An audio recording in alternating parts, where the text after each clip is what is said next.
In this video, I'm going to break down exactly how I've helped hundreds of OnlyFans creators go viral. If you don't know who I am, I'm Jay Dillon, owner of TMT, and over the past 4 years, I've generated tens of millions of dollars for creators on OnlyFans. And if you follow everything you see in this video, hopefully you can go viral too. Right, so when it comes to going viral on social media, the first thing I want to talk about is content that actually resonates with you, okay? Now, what do I mean by that? Well, the first question of that is, if you didn't do OF, what content would you most likely be producing? If you had to be a content creator, what would that be? And then that will force you and us to expand our thoughts, because being labeled as an OF creator in 2026 especially does not work. People are sick of just seeing the average OF creator. You need to be an influencer or someone that has an audience that happens to do OF, okay? That just works way better. So asking yourself the question, if you actually didn't do OF, if you wasn't labeled an OF girl, and you had to make content, you had to be an influencer, what content would you do? First of all, that just expands your thoughts. So it makes the creation and the ideation phase a lot easier, because now we have a lot more ideas, interests and hobbies, okay? That's what this kind of gets us. Create, not copy, okay? I've said this a billion times. Creating other people's reels that have worked for them will not work for you, because you need to understand your own looks and your own personality. You need to have that within your content. Now, using examples and stuff like that is fine, okay? You can do that. However, you need to learn how to steal like an artist. You don't want to just copy the whole exact thing, because, for example, Sophie Rain's TikTok dances, they work really well for her. So whenever she does a dance, she's going to get millions and millions of views, because that's what she's known for. If you're trying to be Sophie Rain, that's not going to work, because you're not. You are you. Just be yourself, okay? Create, not copy. And now the last point that ties all this in together is authenticity, right? If you're now not copying other creators, and now you need to create your own based off your looks and your personality and the stuff that you would already be doing if you wasn't on OF, you are now being authentic. So now you are genuinely creating the content that you actually want to create, and you are building your own audience. Now this is basically what a brand is, okay? Now this is where people will start recognizing you for being you, okay? And that is different. Whatever that is different to everyone else. You're not going to be the next Bonnie Blue, you're not going to be the next Sophie Rain, and you don't want to be. You want to be the next you, but you can be viral doing that. But you only understand that once you understand the content you are creating, it has to resonate with you. If you're doing stuff that you literally do not want to do, people can see that. It shows within the content, right? Inauthenticity is horrible, okay? If you're not being authentic, people can see that. People are craving you just to be yourself. So being authentic will build you your own brand. Add that in with you not copying, you creating, plus asking yourself the question of, if you didn't do OF, expands your thoughts, gets you thinking, and the content you create will actually resonate with you. Right, so the next thing we do is pick your verticals, okay? Now, first of all, what actually is a vertical? It's basically just a video style. So like Omegle, street interviews, skits, those are all styles, and each one of those is a vertical, okay? So a vertical is something that you just post within that. So if you're gonna post Omegle videos, you maybe have one Instagram that is dedicated to just Omegle, okay? For each vertical, depending on how strong these verticals are and how much content you can produce in these verticals. So if you can do loads of Omegle, if you can do loads of interviews and skits, then it's worth having an Instagram for each, okay? So the more verticals, the better, but we usually like to pick between 3 and 5, okay? Now, proven verticals is very important, because you might be thinking, you know all these video styles, but there's more than just Omegle, street interviews and skits. We have 20 plus proven verticals. Now, these are all data-based verticals, verticals that are getting views and do work. So if you're a creator and you want our 20 proven verticals that you can just pick 3 to 5 from, let me know, I'll send you the list. Just message me on my Instagram if you want that. But then what we do once you have found your 3 to 5 proven verticals, you then track, okay? You track the median views for each vertical, and you can track like the best hooks, and maybe like go meticulous with it, the stuff you're wearing, the lighting, the location, all that stuff matters, but just try and keep a track of that for each of your verticals, because then this is where you recognize patterns, right? So for example, if you are posting Omegle and street interviews and skits, right? But on average, right, and what we mean by median views is, let's say if you're posting these verticals for 6 weeks, which you should, each vertical you should post for 6 weeks, to give it time. Within those 6 weeks, check all your verticals, right? So if you have those 3, add in all of those videos that you have posted, their views, what is that number? And then you can find, then you obviously just divide with how many videos you have posted in each vertical, and then you will find the median views of your verticals. So then on average, an Omegle video might be your best performing video, or vertical, sorry. So this has come from patterns, and now knowing that, you should probably double down on Omegle videos, which goes down to the last point, which is data-based plans, okay? Now this basically means double down.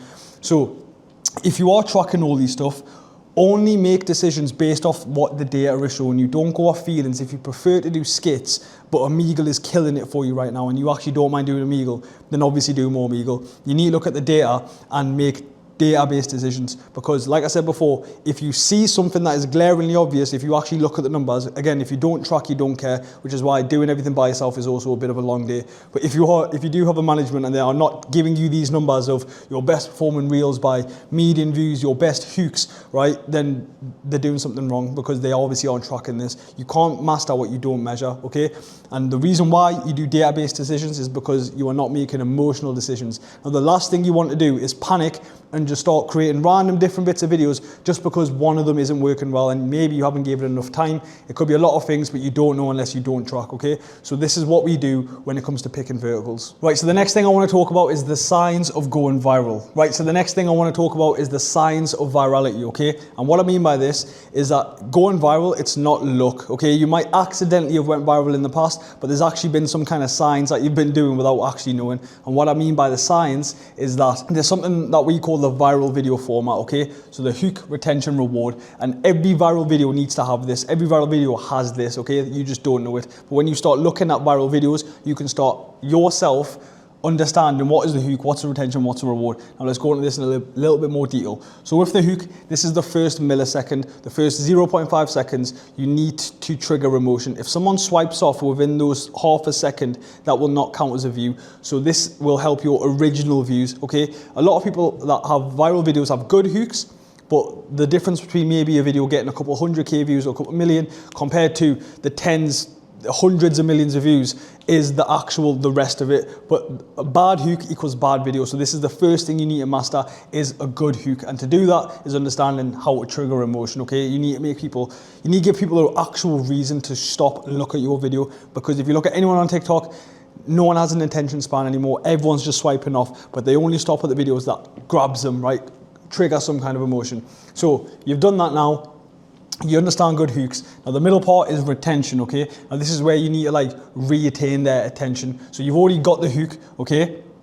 You now need to do that again within the middle part of the video. Now this improves watch time, okay? Now I'm gonna go into this, I'll tie all this in together later on why this matters, but this will improve your watch time. And the way you can do that is by having like constant hooks, fast-paced video, or building some kind of curiosity within the video that will make these people want to watch. You can make these videos satisfying, wherever it is. This is quite easy within the OFM space, because once you've already hooked them in with the video, the middle part of the video, this is obviously they're going to watch that because they need to know either what happens in the end, or it's really fast paced, or it's constant hooks. But this is something where you need to make sure you are doing within your videos, because the last thing you want is a good hook, right? A video that's got a great hook, but the retention is horrible, so everyone just swipes off halfway through. That is not what you want. And then at the end, you want to reward them. Now this improves replays, okay? So let's say if you are doing an Omegle video, and the last part of that question, when the last part of that video, you maybe flash or something like that, that is the reward. So now you've hooked someone in, you've gave them something, right? The meat of the video, you've gave them something, so they're watching the whole video, and at the end, when you reward them on something, they're gonna just go through that exact same process again of watching it again. And the reason why this is important is you need to understand why IG pushes out content, right? So IG, for example, right, they're the biggest social media platform, they're the main platform that we use. As a business, they only care about one thing as well, and that is retention, okay? Now, why?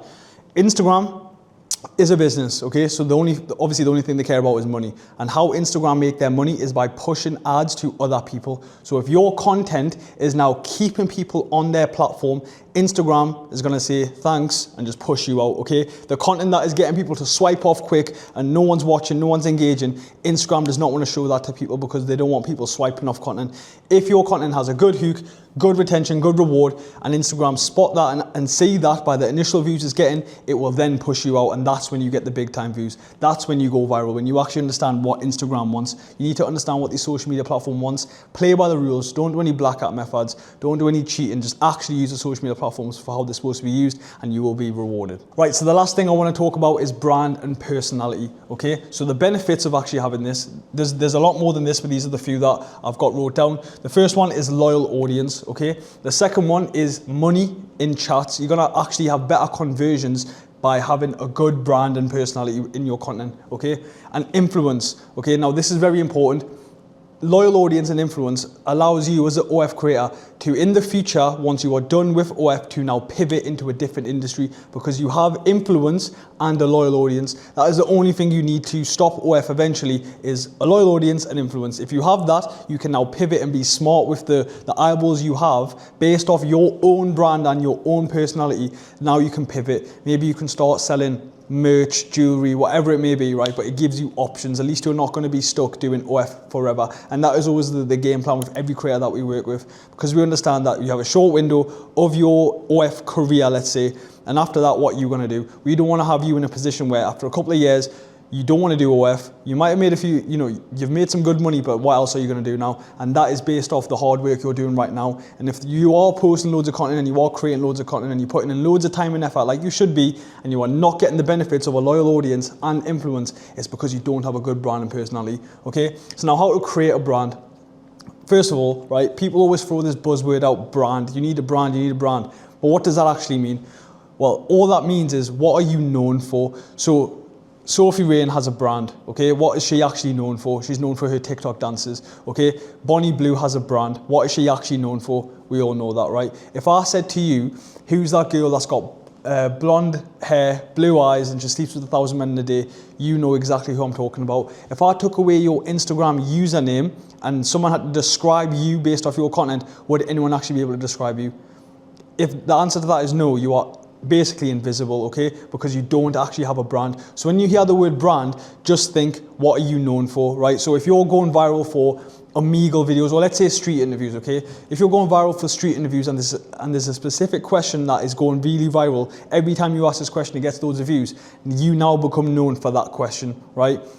And then you can start pivoting into different verticals. Maybe go on Omegle and ask that same question. Maybe do story time talking videos and ask that question. But this is something that you get known for. The more the better. But usually you're only gonna find this out if you actually track data. If you actually look at the videos that perform the best, there will be patterns within that. And that is what you will get known for. But you will only get known for that if you produce more of that. And to know that, you have to track, okay? But that is how you build a brand, basically. You need to understand what you're known for and how can you be consistent with it. Now, how to show personality.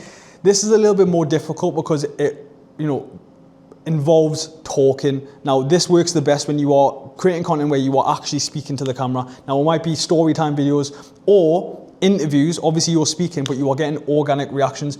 It's very easy to show personality in that. If you're doing Omegle videos as well, you're essentially just having a chat with someone else. That is so easy for you to show your personality. But again, this is a little bit harder because not everyone's going to be doing talking videos, especially Sophie Rain, I keep using her as an example, but look at her videos, right? She obviously does different stuff now, but when she was first going viral, it was just those stupid dances. That's zero personality, right? And this is something that she would have struggled with at the time. Now, she's way different now because she's able to create different kind of content where she can talk, right? When you can talk, you can be yourself. When you can actually have organic reactions and just maybe if you ask a question, someone says something funny, whatever your reaction to that is, that is your personality, and that's the only way you're gonna be able to show that. So if you can now understand what you are known for and double down on that, and on top of that, add in you talking or reacting or anything that is just you being yourself, you're gonna have a very strong personality and brand. Now this is gonna obviously get you these benefits of a loyal audience, better conversions and influence, okay? But that is all for this video. I hope this has helped you. If there's anything in this video that you want me to go down in further detail, just message me on my Instagram. I'm more than happy to kind of break down any specific questions that you guys have. I hope you guys can actually apply this stuff to your guys' Instagram accounts, social media accounts, in your content. Hopefully this is helpful. If it is, let me know in my comments or in my Instagram, which is in the description down below. But other than that, that is all for this video. I hope you all have enjoyed. Please don't forget to comment, like, and subscribe, and I will see you on the next one.